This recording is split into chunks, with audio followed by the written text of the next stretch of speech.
সালাতে দোয়া কবুল হয়। সালাতে দোয়া কবুলের তিন জায়গা। একটা হচ্ছে তাকবীরে তাহরিমার পরে আমরা সানা পড়ি না, আমরা তো একটা পড়ি। আল্লাহর হাবিব সুন্নাহ এবং নফল নামাজে আরো পড়তেন সানা, ওই দোয়া কবুল হয়। দুই নম্বর জায়গা সালাতে সেজদায় পড়ে দোয়া করলে কবুল হয়। আকরাবু মা ইয়াকুনুল আবদু মির রাব্বিহি ওয়া হুয়া সাজিদ ফাকসিরু ফীহি দুআ। বান্দা যখন সেজদায় লুটিয়ে পড়ে, বান্দা আল্লাহর সবচেয়ে কাছে চলে যায়। তা কিন্তু বিশ্বনবী বলে, সেজদাটা তোমার রবের কুদরতি পায়ের উপরে পড়েছে।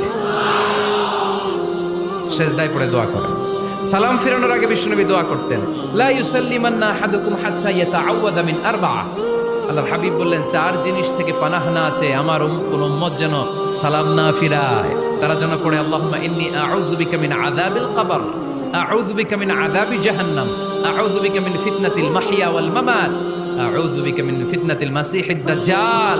আল্লাহ কবরের আযাব থেকে বাঁচাও, আল্লাহ জাহান্নামের আগুন থেকে বাঁচাও, আল্লাহ জীবন